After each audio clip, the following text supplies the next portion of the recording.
اهدنا الصراط المستقيم. Assalamualaikum warahmatullahi wabarakatuh. Karena Pak Aris sudah datang, Pak Aris.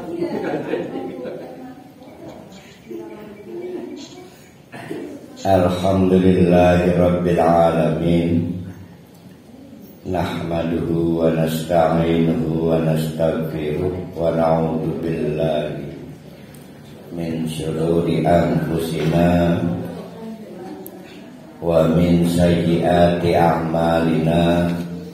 May yahdihillahu fala mudilla lahu wa may yudlilhu fala hadiya lahu. Asyhadu an la ilaha illallah wa asyhadu anna Muhammadan abduhu wa rasuluh la nabiyya ba'da. Mari kita meneruskan kajian kita surah An-Nahl. Kemarin Allah pada kajian kemarin Allah menjelaskan beberapa nikmat yang mestinya diharapkan atau dengan tujuan satu, liqaumi yu'minun, agar kita beriman. Ada juga tujuan liqaumi ya'qilun, agar kita menggunakan akal, mengamati, mempelajari, lalu dapat ibrahnya. Ada juga yang dengan tujuan liqaumi yatafakkarun, agar kita merenungkan, berpikir, terutama 5 nikmat. Yang pertama adalah sumber daya air. Tidak ada yang mampu menciptakan sumber daya air kecuali Allah. Dengan air itulah kita menyelenggarakan kehidupan. Makanya air sering disebut dengan sumber kehidupan. Air untuk produksi pertanian, air juga untuk kegiatan industri, air juga untuk kegiatan rumah tangga. Jadi air ini menjadi kebutuhan sangat primer. Selain air, kemarin juga dijelaskan Allah menyediakan air susu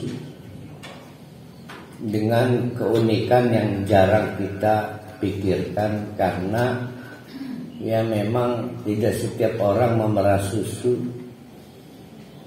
Maksudnya susu binatang, Aris. Susu binatang maksudnya. Ya. Jadi ternyata susu itu dihasilkan dari suatu bejana atau wadah, yang di dalam wadah itu bercampur antara darah dan tai. Ya, memang bahasanya tai, jadi diganti tai, calon tai. Calon tai, kalau sudah jadi tai kan bau ya. Saya kurang tahu kalau calon tai bau nggak itu.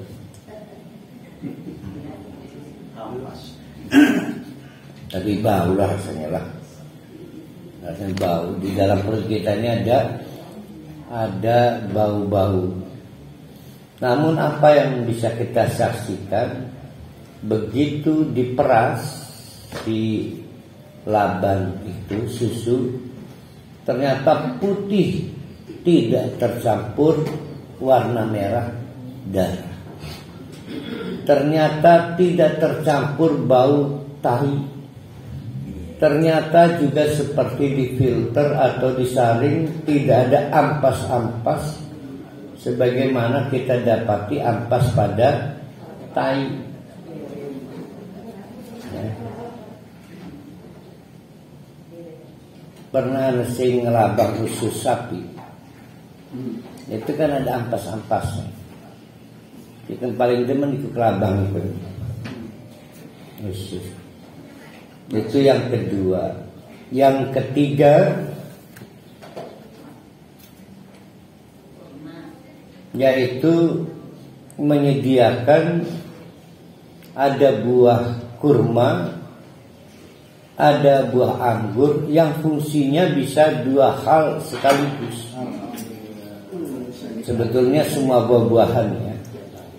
Ada fungsi yang membuat kita mabuk, dibuat khamar, tapi juga bisa berfungsi sebagai rizkun hasan, rezeki yang baik untuk pertumbuhan anak-anak, vitamin, nutrisi. Nah, yang keempat, Allah juga menyediakan madu ya, yang dihasilkan dari binatang yang sangat kecil yang kita disebut lebah atau kawanan lebah. Kawanan itu apa itu? Gerombolan lebah. Yang satu gerombolan itu bisa mencapai 80.000 anggota, dipimpin satu perempuan, bukan perempuan ya, betina, dipimpin satu betina yang kemudian sering disebut ratu lebah dalam suatu kawasan. Nah, 80.000 lebah ini maka disebut nahlun. Tapi kalau seekor lebah, nahlatun. Nah, 80.000 ini bekerja sama, bukan sama-sama kerja. Beda bekerja sama dengan sama-sama kerja itu. Ada yang tukang bikin sarang, ada yang tukang ngumbal nektar. Ngumbal itu apa? Menerima. Dan ada yang hunting, berburu, hunting, mencari nektar. Nah, nektar yang dicari ini bisa mencapai 50.000 mil jauh. 1 mil 1,6 kilometer. 1 mil 1,6 kilometer dikali 50.000, maka didapatkan angka 800.000 kilometer. Jauhnya jarak yang ditempuh oleh kawanan atau gerombolan lebah yang tugasnya hunting, berburu nektar.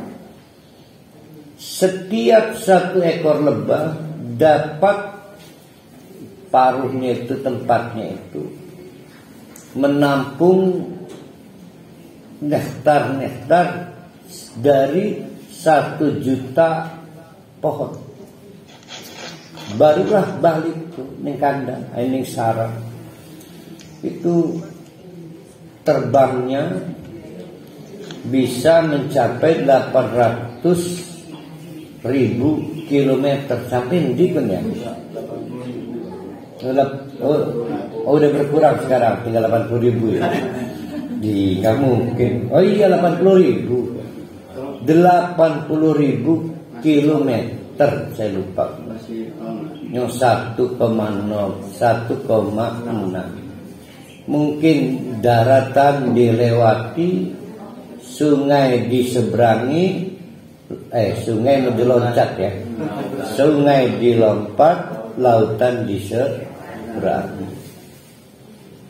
Binatang yang kecil itu berkumpul balik ke sarang, dari mulutnya itu tidak langsung ditaruh di lubang-lubang sarang itu, tapi diterima oleh segerombolan lebah yang tugasnya menempatkan dari mulut ke mulut, yang para ilmuwan menemukan pola itu dalam rangka penyiangan itu apa itu? Menurunkan kadar air. Dan itulah rahasia kenapa si madu itu tidak mengalami pengasaman atau busuk. Dari peristiwa itulah bapak-bapak, ibu-ibu bicara soal sebotol, rong botol, 1 mili, 2 mili.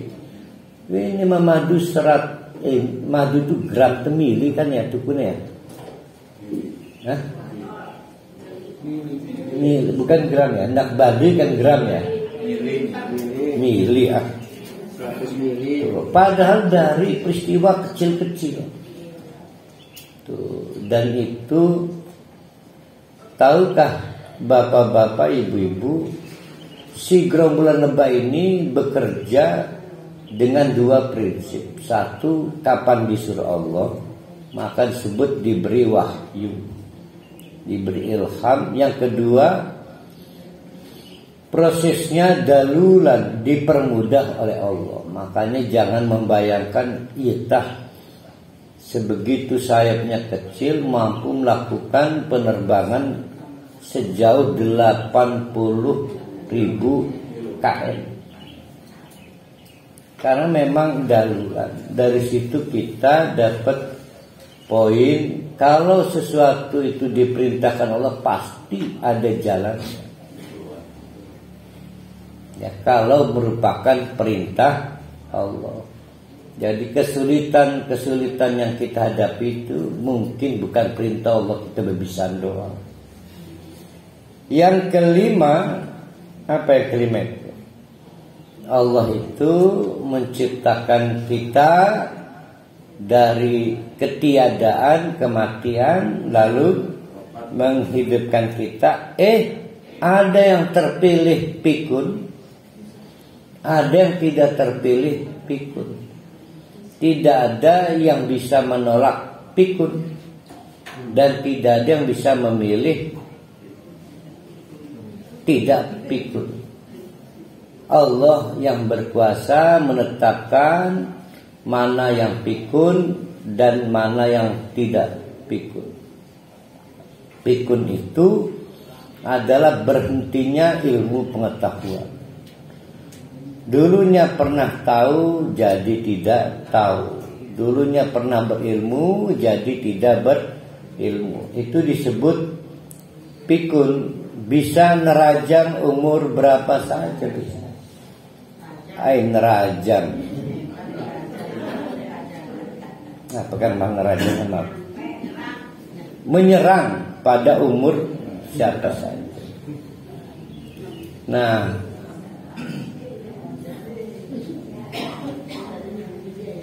itu yang kelima. Dari 5 nikmat itu 3 tujuan. 1 liqaumi yu'minun, 2 liqaumi yaqilun. Oh iya tuh. Berarti ditambah sekarang bukan 3, 4. Ada 4 tujuan.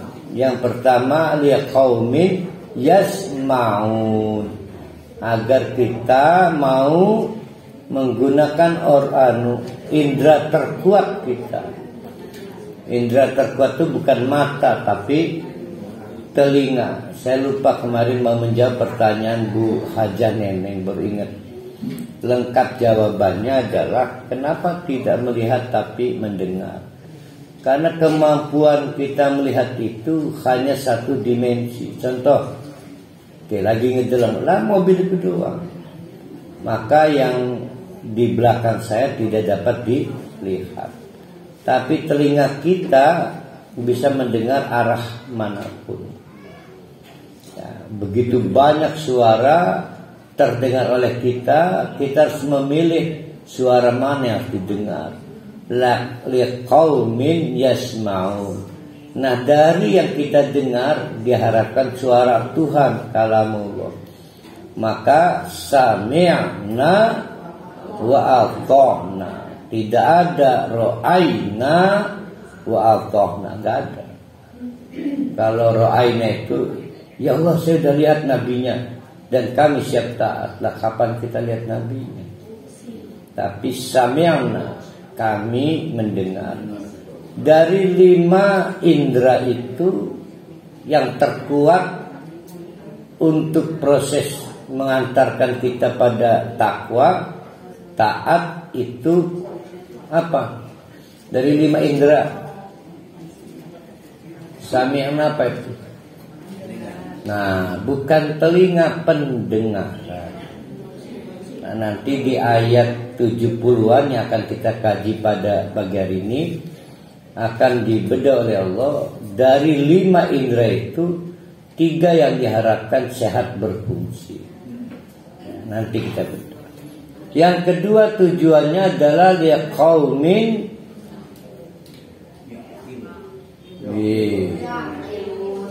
kok yakin? Yakin, ya benar. Yang ketiga liqaumin yatafakkaru. Yang keempat, masih ada yang keempatnya tuh.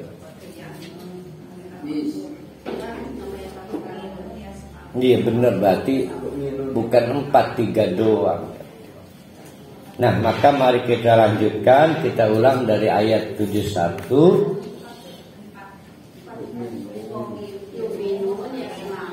Tuh. Oh, jadi berarti tambah lagi 1 jadi 4 lagi. Liqaumin yasma'un, liqaumin yu'minun, liqaumin yaqilun, liqaumin yatafakkarun. Kita ulang dari ayat 71. Wallahu, dan adapun Allah itu faddola di Parhali digelatini Pak Haris.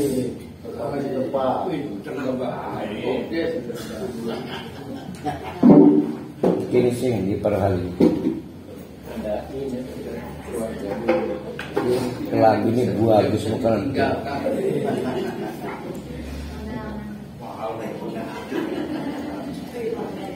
Nah, alhamdulillah di tengah-tengah kita ada Pak Haris. Bagi yang belum kenal bukan.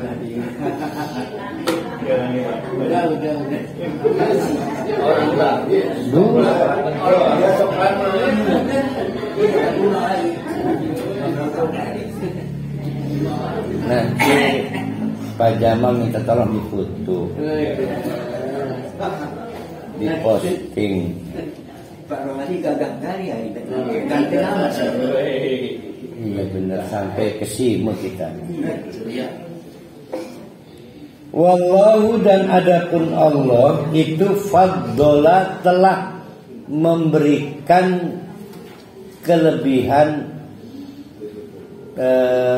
anugerah, fadilah, anugerah. Ba'dakum, sebagian dari kalian, ala, melebihi, ala ba'din, melebihi sebagian yang lain. Dalam hal apa? Fi rizki, dalam hal dapat mengelola, menikmati yang 5 tadi. Yang 5 tadi. Apa yang 5 tadi itu? Ada yang dapat air lebih banyak, ada yang lebih sedikit dapat air. Ada yang lebih panjang waktu, kapan saja bisa menikmati buah-buahan. Ada yang kesulitan air susu. Dulu saya, anak kembar itu, di tengah-tengah krisis ekonomi, untuk mendapatkan susu harus melakukan perjalanan dari Ngawi ke Solo. Duit bawa, barang nggak ada. Tapi memberi inspirasi, akhirnya pakai dot, pakai kunir, madu.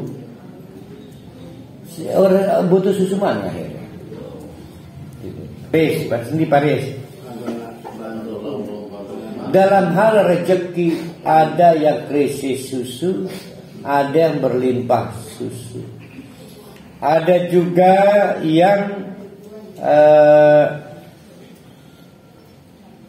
padahal nggak rajin sholat, tapi nggak pikun. Tapi yang rajin ibadah pikun. Maka kemarin ada pertanyaan dari Bu Dr. Iman Mah, pikun itu aja bukan? Pikun itu pilihan Allah untuk memberitahu yang gak pikun. Mati itu prosesinya untuk orang hidup, supaya orang hidup memandikan, apalagi itu, mau matikan aku baik kan? Memandikan, mengkafani, menyolatkan, mengkuburkan. Kan mau mati ini mau renjaluk adus, orang jaluk di kelamben, orang jaluk di salat. Iya kan orang matinya. Jadi seluruh prosesi kematian itu untuk orang hidup, dan berita kematian itu untuk orang hidup. Hikmah orang mati itu untuk orang hidup. Allah yang menentukan siapa yang dimatikan, agar orang hidup ingat kamu nanti begitu. Yang sakit, yang tadi judulnya, pikun, begitu juga. Mungkin dalam satu radis tanggaku harusnya pikun. Hati-hati, kalau belum sempat banyak amal soleh, bukan keburu pikun. Jadi ada yang dibikin pikun, itu bagian bukan azab, bukan. Stroke mungkin, kalau stroke azab, karena sama-sama merepotkan anak dan cucu ini, pikun dan payah ini. Kan ada orang tua itu yang payah, bukan pikun loh. Payah. Nah, di tengah-tengah itu ada yang beda tipis, Betty.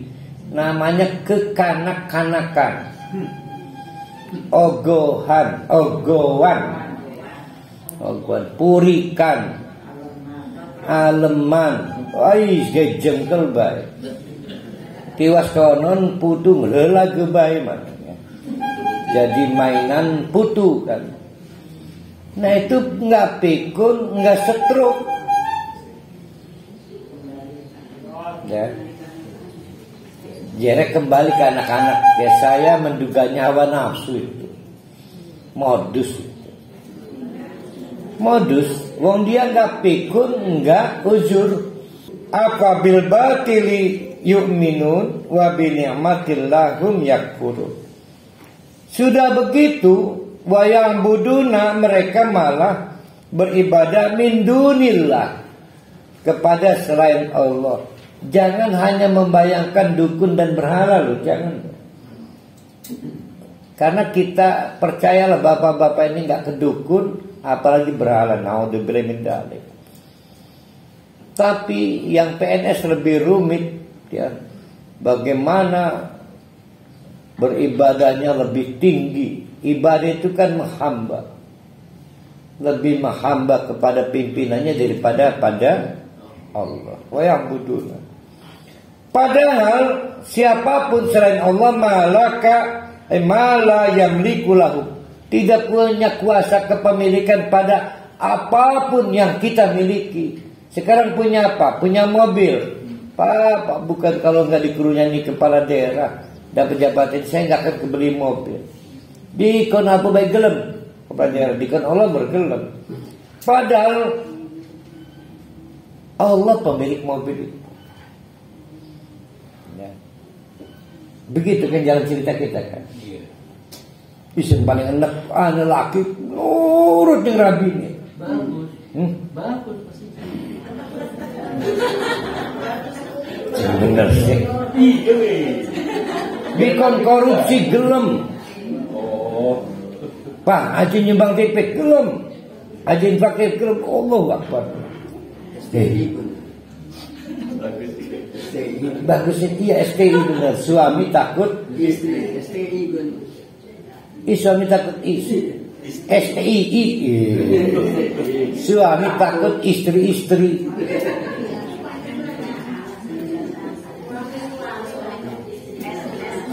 Ini mah STI maksudnya.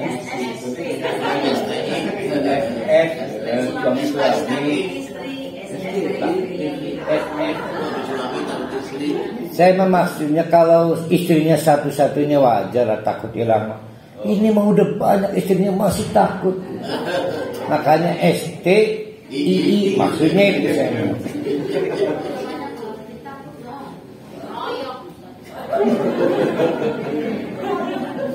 Pak Jirsti dengarkan. Artinya pejiri. Ruang deret ngeroyok.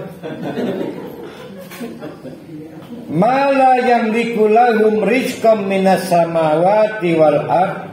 Sayan sedikit pun selain Allah tidak punya kuasa kepemilikan pada apapun yang ada di langit maupun di bumi. Sayan sedikit pun.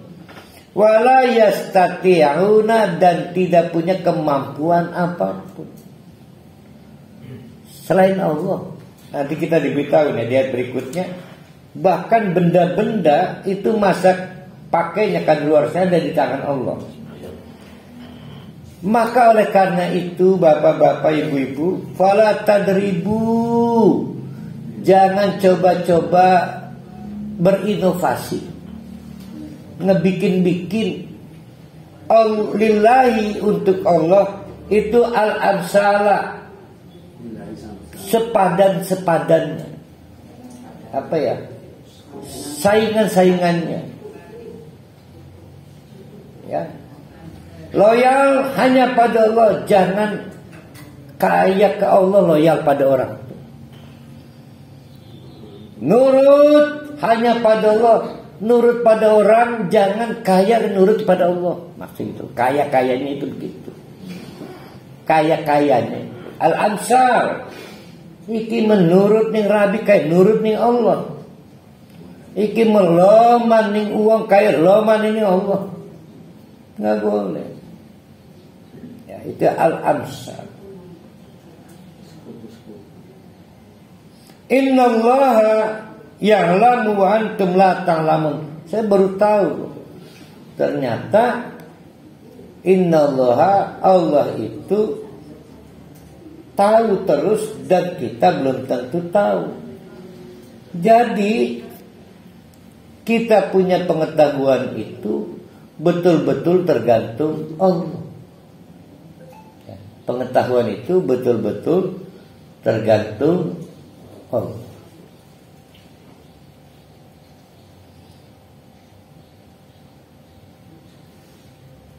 Sekarang Allah ingin membantu kita lebih paham betapa konyolnya kita, punya respek pada yang tidak punya daya apa-apa, mestinya respek pada Allah. Cara membantunya bagaimana? Sebagaimana guru membantu muridnya dengan contoh kancil, apa manikannya. Pokoknya contoh-contoh yang mudah dicerna. Nah, beberapa ayat berikut adalah metode Allah supaya kita paham, yaitu dengan cara memberi contoh. Daraballahu masalan. Nih Allah ngasih contoh supaya kita paham. Apa contohnya? Bayangkan oleh kita ada orang mukmin, ada orang kafir. Yang kafir ini kebetulan budak sahaya. berarti wong mesakan. Kata Allah, abdan mamlukan, budak sahaya, itu layak diru, tidak punya kemampuan apa-apa. Namanya budak, tidak bisa mengajukan kenaikan gaji, kan nggak bisa, namanya bukan budak. Tidak mampu mengajukan rencana karir, maaf tuan majikan, saya pengen naik jadi manajer, bukan budak. Bahkan tidak bisa merancang studi, majikan saya pengen S2, S3, nggak bisa. Dinaik urip bae wis untung. Layak diru, tidak punya kuasa apa-apa. Alaisain untuk apapun. Wa man razaqnahu minna rizqan hasanan, maka siapapun yang kami beri rizki kepadanya dari kami, rizki yang baik, baik dengan cara sirrun, sembunyi-sembunyi, aujaron, atau infaknya dengan terang-terangan, itu karena ada yang dibuat miskin. Ada yang dibuat miskin. Jadi ada yang dijadikan budak, ada yang dijadikan majikan. Ada yang dijadikan miskin, ada yang dijadikan kaya. Nah, si budak ini kan gak punya daya upaya. Yang kaya berarti siapa? Majikan. Ada yang dibikinkan, yang dibikin miskin. Nah, sekarang ada yang infak kepada si budak itu. Wajar kan? Sebagaimana Allah yang menolong kita. Mungkin gak ada budak lebih mengabdi pada majikan lain? Nggak mungkin. Budak cine mangan sapu si manar lah, dia mengabdi pada majikan parohali, kan nggak mungkin. Lah kita ini budaknya Allah, yang ngasih makan kita Allah. Mau kita mengabdi pada majikan selain Allah? Nah, itu maksudnya. Kalau kita sulit memahami siapa yang harus kita hormati dan siapa yang harus kita taati. Hal yastaun, sama enggak kalau begitu? Dengan penjelasan tadi saya itu sama enggak? Nah, oleh karena itu bapak-bapak, ibu-ibu, alhamdulillah, yang cuma layak dipuji itu lillah, hanya Allah. Wis aja ngalem-ngalem kepala dinas. Ini istri-istri pejabat, yang pejabat suaminya. Istrinya, ya Allah, kalau ditelepon ibu kepala daerah, hilang kepala daerah wadon primen ya. Ibu sekda, ya mampu kayak saking sama ikut. Wedi kayak padahal mesin pejabat lakinya. Nah, kalau nggak percaya tanya Bu Haji Lukman, tanya Bu Lukman. Lah ke Bu Lukman ya, buneng ya tenda. Oh, itu Bu Lukman.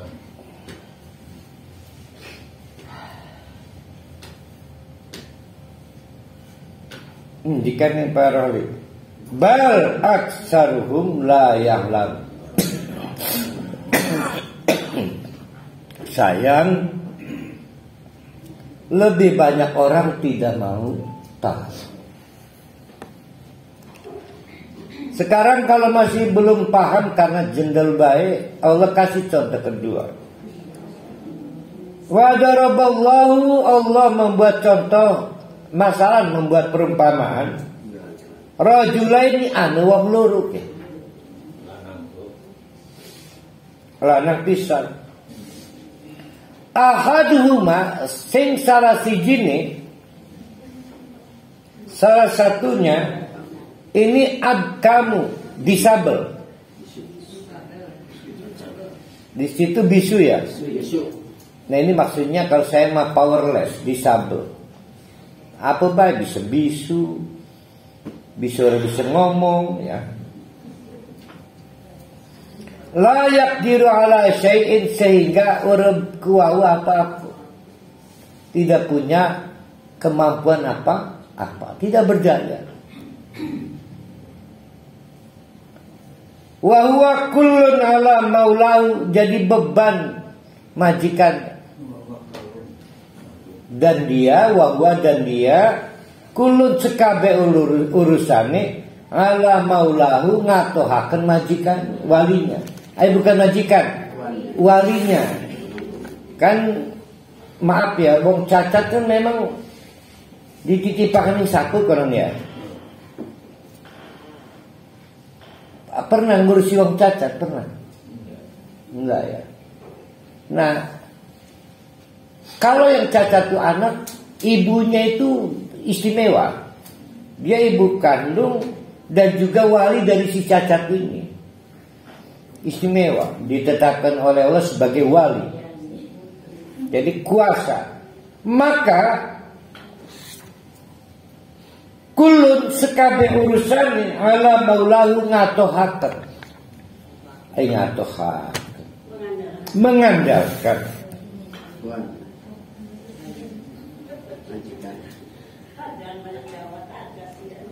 Enggak ganti kebiasaan sandranya konon. Ainama kemanapun yuwajjihu menghadap selatan, timur, barat, utara, madhab manapun itu la yati bi khairin, tidak ada untungnya. Maaf karena cacat. Di nai modal dipakai ganti. Dikon tuku iwak malah tuku daging. Pagi-pagi. Sebab kalau nih Ustaz, di situ wawa kalun, bukan wawa kulun. Kalun. Iya sama lah artinya. Padu baik. Gali menambah ibu wajahnya nengkin. Wawa kalun sekabeh urusannya ala maulahu ngatoha. Tadi apa tadi disepakati? Mengandalkan kepada walinya. Ainama yuwajjihu kemanapun mau diarahkan si maaf disabel ini, utara, selatan, timur, barat, la yati bi khairin, yakin gagal. Jadi tidak layak mendapatkan penugasan. Hal yastawi mautah disamakan dengan yang tidak disabel. Kan nggak bisa kan? Nah, berarti si disabel ini hidup dengan kebaikan si bukan orang tua, kayak udah dapat tambahan jabatan dia, walinya. Double dia pahala orang tua kalau orang tuanya, yang kedua pahala wali. Mungkinkah anak yang disabel ini nurut pada bukan walinya, bukan orang tuanya, walinya? Nggak mungkin. Dia berkebutuhan tetap pada walinya. Kok ya bisa kita menyamakan Allah dengan yang lain? Jadi kita ini mirip orang cacat yang berkebutuhan tetap pada Allah. Kita ini, Allah itu wali kita. Huwa, dialah Allah. Wa man ya'muru bil adli. Hal yastawi huwa, maukah disamakan dengan Allah? Kan nggak bisa. Karena Allah itu wali kita, sebagaimana wali bagi anak-anak yang cacat. Wa man ya'muru bil adl, dan Allah itu yang memerintahkan keadilan. Allah yang memerintahkan keadilan. Wa huwa ala siratim mustaqim, dan Allah lah yang mengarahkan kita pada jalan yang lempar. Jadi sudahlah, jangan neko-neko. Jangan macam-macam. Loyalitas itu hanya kepada Allah. Respek kita hanya pada Allah. Hutang jasa kita hanya pada Allah. Berkebutuhan tetap kita hanya pada Allah. Kenapa? Karena walillahi, milik Allah lah ghaibus samawati wal ardi, yang tidak tampak, yang ada di langit maupun yang ada di bumi. Wa ma amrus saati, dan perkara tentang apa? Asal kiamat itu illa kalamhil basari, seperti semudah kedipan mata doang. Huwa aqrab, atau mendekat terus. Jadi yang coba-coba ini ayat ini nyempil ya. Yang coba-coba menduakan Allah, loyalnya juga pada selain Allah, respeknya juga pada selain Allah, atau meniadakan Allah karena menutup-nutupi nikmat Allah, maka diancam akan mendapatkan kiamatnya sendiri. Sudah kita terjemahkan, bisa kiamat dalam pengertian akbar, bisa kiamat tertutupnya pintu taubat. Innallaha ala kulli syai'in qadir. Allah itu gampang aja kok. Jangan punya pemberasa piraku ustaz jadi kononak. Ya, jangan punya pemberasa. Mari kita merenungkan beberapa ayat supaya kita sadar ya. Pertama, bayangkan oleh bapak-bapak, ibu-ibu masih dalam perut bayi, perut ibu. Perut ibu ya. Berapa kilo itu berat kita itu? Anggaplah 2,5 ya. Hah? 2 kilo kecilikan. Duduk bengen bebayi zaman bengen iki mah. Ini kita membayangkan bengen. Aduh baik. Ya udah deh, ditawar 3,5.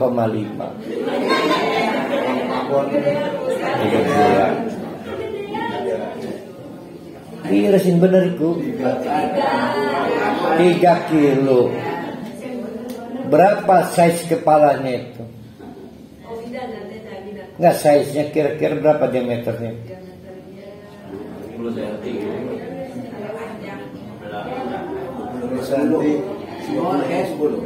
Ya Allah, lubang perempuan itu kecil. Maka si ibu-ibu ketuanya, Allah nuhun bidan, nuhun ya. Karena memang sulit dibayangkan anak itu bisa keluar dari vagina para ibu. Maka bidan minta apa? Bidan minta apa?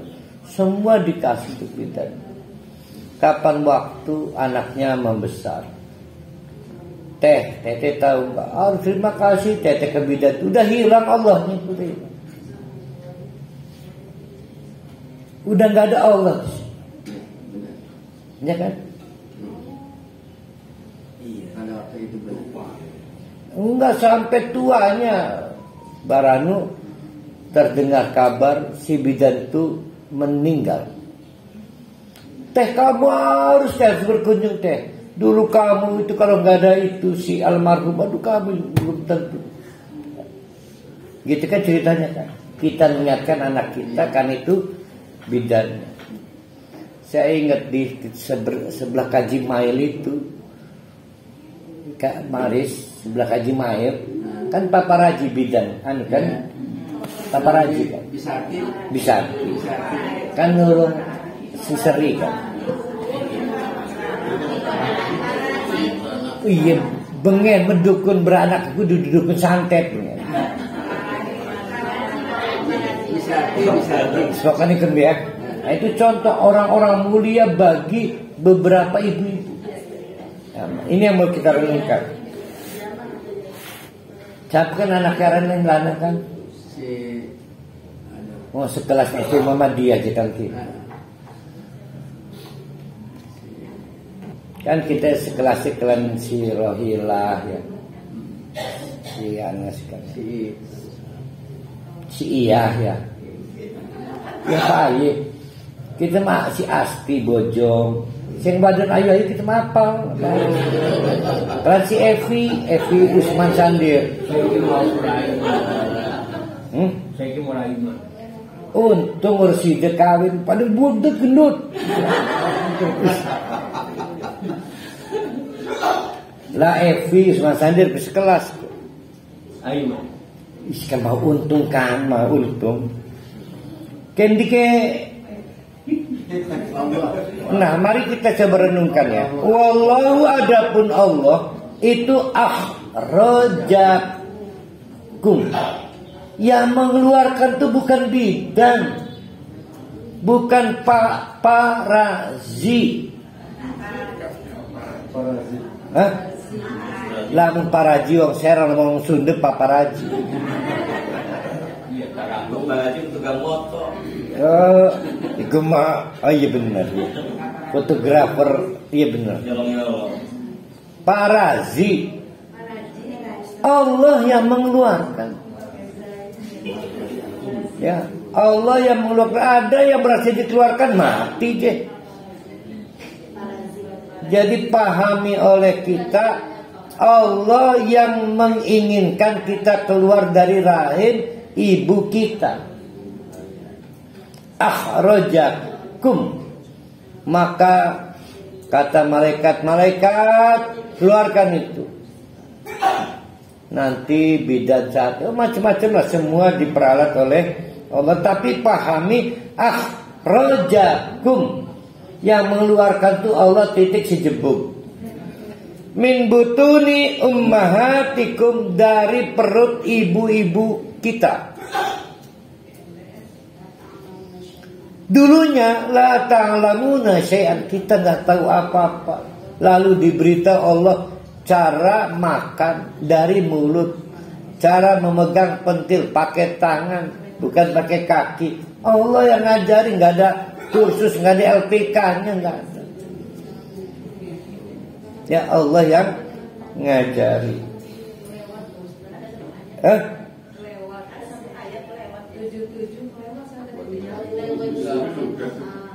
Ya benar titik.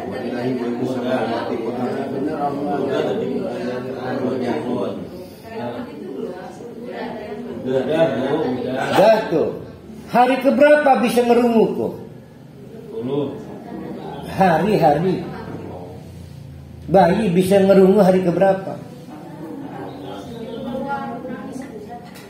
Mendengar. Sok ditabut dramol bakal tangi.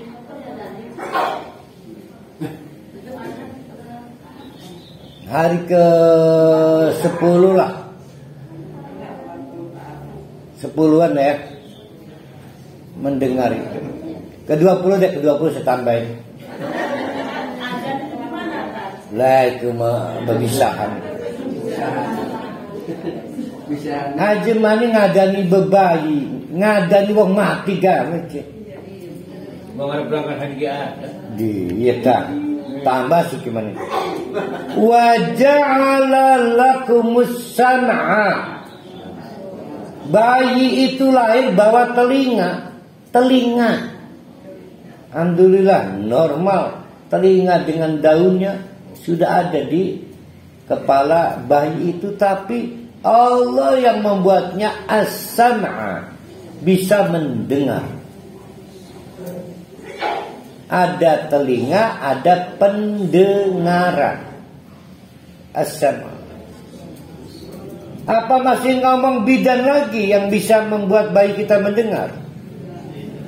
Masih ngomong parazi atau mirip kalau dokternya Singapura, keberang-berang, diposting kelahirannya di Singapura, wah kelagannya artis.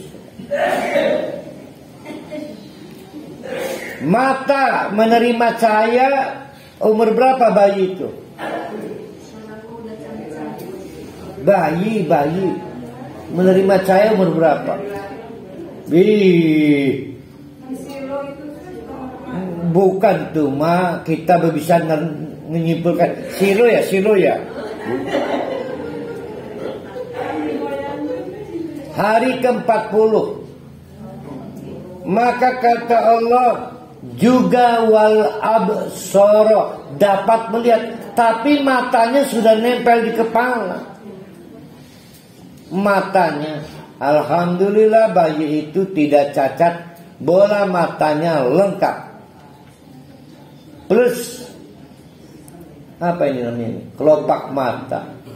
Ada nggak yang tidak dapat kelopak mata? Ada, orang bisa ngedip melotot ya.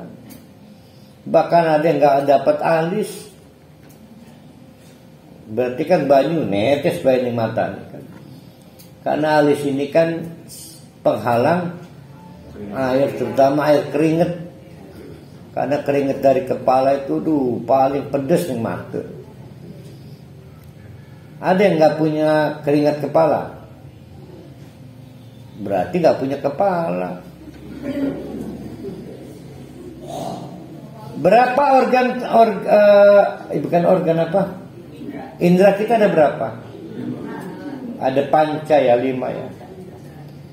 Tapi Allah menganggap cuma 21 yang penting, yaitu pendengaran. Yang kedua penglihatan. Yang ketiga wal afidata, dan hati. La'allakum tashkurun, berarti tambah berapa itu bacaan ini? Kan la'allakum yasma'un, la'allakum yu'minun, la'allakum yaqilun, la'allakum yatafakkarun, la'allakum tashkurun, supaya kalian tahu diri siapa yang layak dipuji. Ya, maka bagi orang-orang yang gagal menghayati nikmat yang tadi banyak, dah gini aja deh kata Allah, renungkan masa kecilmu sejak bayi. Kalau kamu kesulitan respect pada Allah, kalau belum juga paham, ditambahi Allah nih satu, yaitu masalah burung. Burung itu terbang itu apa kita mau ngomong karena punya sayap? Kata Allah, no, tidak. Karena saya tahan dia di atas. Itu di ayat 7. Tapi Pak, kalau Allah punya sayap kan nggak bisa terbang. Nah itulah kecelakaan kita. Maka berarti karena Pak Rohani penjelasan begitu, kita baca ayatnya. Alam yarau, coba lihat. Ila thairi, kepada sekawanan burung. Itu musahharatin fi jawis samai, tunduk di dalam ketentuan Allah di apa jawis sama itu, pokoknya di langit lah. Siapa yang menahan ada di ketinggian tertentu tidak jatuh-jatuh? Kata perwali, karena punya sayap. Enggak, ma yumsikuhunna illallah. Karena Allah bisa saja membuat sayapnya berhenti bergerak. Ya. Kenapa ada yang bisa makan? Wajar Ustaz punya mulut. Bisa aja Allah membuat mulutnya nggak terbuka. Kenapa dia bisa berak? Ustaz ada usus. Bisa aja Allah menghentikan ususnya. Macam-macam. Jadi bisa berak pun karena Allah. Burung itu bisa bertahan di udara jauh sama, bukan karena punya sayap, tapi Allah yumsikuhunna, menahan, ditahan Allah. Ya.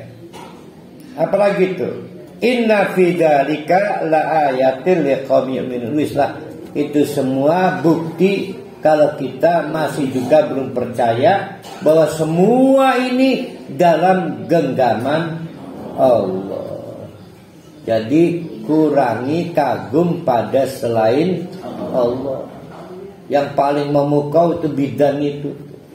Ya, karena memang para ibu gak berdaya, sementara pengennya besar. Tapi hari demi hari lagi banyak berita bayi dibuang ke sana kemari. Ya. Padahal dulu ibu-ibu berjuang kan pengen bayinya selamat kan. Sekarang kemarin ditemukan bayi di atas loteng. Nah, dilaporkan oleh CCTV, kedapatan gambarnya. Yang bawa ibunya, dilacak oleh polisi, dapat. Sayang disayang, si bayi itu tidak terselamatkan, mati setelah ditaruh di loteng.